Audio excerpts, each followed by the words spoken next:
नीतीश कुमार के जाते ही विपक्ष में धड़ाधड़ सेटिंग होने लगी है, सीट शेयरिंग होने लगी है। क्या कांग्रेस यही चाहती थी?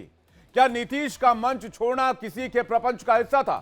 नमस्कार, मैं हूं विवेक चांडिल और आप देख रहे हैं देश का सबसे पसंदीदा डिबेट शो सबका हिसाब होगा। यूपी में दो लड़के साथ आ चुके हैं, राहुल और अखिलेश ने हाथ मिला लिया है।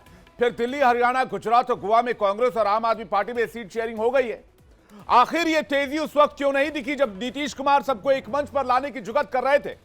नीतीश कुमार जब इस गठबंधन को बनाना चाह रहे थे तब ये तेजी क्यों नहीं नजर आई जब जयंत चौधरी भी गठबंधन का हिस्सा थे? क्या ये कांग्रेस की लेट लतीफी है या फिर सोची समझी सियासी रणनीति? क्या अगुवा के तौर पर नीतीश कांग्रेस को खटक रहे थे? क्या इसलिए कांग्रेस की सीट शेयरिंग में सुस्ती नजर आ रही थी और जैसे ही नीतीश कुमार गए, जयंत चौधरी गए, कांग्रेस चुस्त दुरुस्त नजर आ रही है? सबका हिसाब होगा में आज डिबेट इसी मसले पर, और साथ ही यह भी जानने की कोशिश करेंगे कि चुनाव सिर पर है, ऐसे में सीट शेयरिंग क्या जल्दबाजी में हो रही है? क्या मोदी को रोकने के लिए आनन फानन में सीटों का बंटवारा हो रहा है? ये तमाम सवाल रहेंगे। आइए देखते हैं वो सवाल जिसके इर्द गिर्द आज की डिबेट होगी। तो पहला सवाल, नीतीश जब साथ थे तब कांग्रेस को क्यों नहीं यह सीट शेयरिंग का फॉर्मूला नजर आया? क्या कांग्रेस जानबूझकर यह रणनीति अपना रही थी? नीतीश के जाते ही कांग्रेस से कैसे झटपट सीटें बांट ली? क्या यह भी किसी रणनीति का हिस्सा है, किसी सियासी सोची समझी रणनीति का? और कांग्रेस ने आप और एसपी से क्या मजबूरी में समझौता किया है, क्योंकि उन्हें लगा कि अगर अभी समझौता नहीं किया तो नीतीश कुमार की तरह बाकी दल भी छिटक सकते हैं, टीएमसी की तरह बाकी दल भी छिटक सकते हैं। हालांकि टीएमसी से बातचीत अभी भी जारी होने का कांग्रेस हवाला दे रही है। एक रिपोर्ट आपको दिखाते हैं, उसके बाद आज की बड़ी बहस।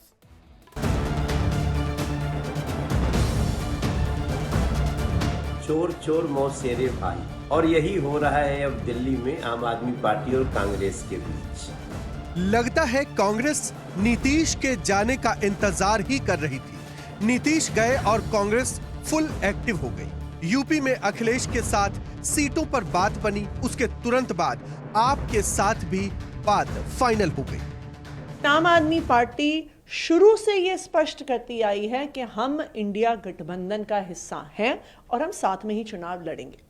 आज फाइनली इंडिया गठबंधन में एक मल्टीपल स्टेट्स की सीट शेयरिंग की घोषणा हुई है, जिसमें दिल्ली, जिसमें हरियाणा, जिसमें गुजरात, जिसमें चंडीगढ़, जिसमें गोवा शामिल है।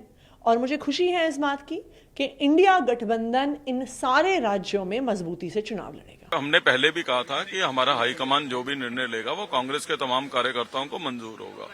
और अब जब 4-3 का फार्मूला तय किया गया दिल्ली के लिए, तो दिल्ली का कांग्रेस का कार्यकर्ता 7 सीटों के ऊपर मजबूती से जो है काम करेगा और इस अलायंस के उम्मीदवार को जो है जिताने का काम करेगा। दिल्ली में आप और कांग्रेस ने हाथ मिला लिया है। इसके साथ साथ हरियाणा, गुजरात और गोवा में भी बात बन गई। दिल्ली में लोकसभा की कुल 7 सीटें हैं। इनमें से 4 सीटों पर आप और कांग्रेस 3 सीटों पर लड़ेगी। गुजरात की कुल 26 सीटों में आपको 2 सीटें मिली हैं, भरूच और भावनगर। कांग्रेस 24 सीटों पर लड़ेगी। हरियाणा में कुल 10 सीटें हैं।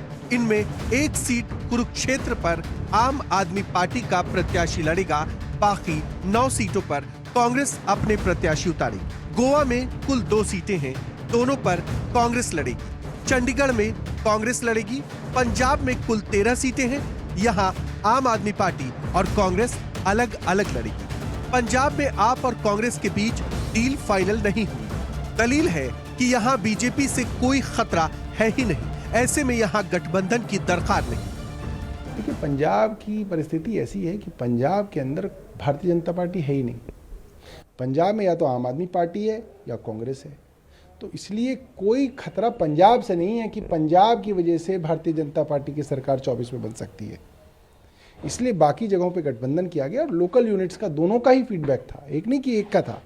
कांग्रेस की लोकल यूनिट और आपकी लोकल यूनिट दोनों ये कह रहे हैं कि हमें गठबंधन की जरूरत नहीं है, हमें अकेले अकेले लड़ना चाहिए, तो ठीक है। आम आदमी पार्टी के कार्यकर्ता घोर निराशा में है, क्योंकि अरविंद केजरीवाल जी जिनको बोलते थे इनको जेल भेजना है, इन कांग्रेसियों को जेल भेजना है, सोनिया जी को, राहुल जी को, अब उन्हीं के चरणों में लेट गए हैं। उधर कांग्रेस के कार्यकर्ता भी हताश हैं।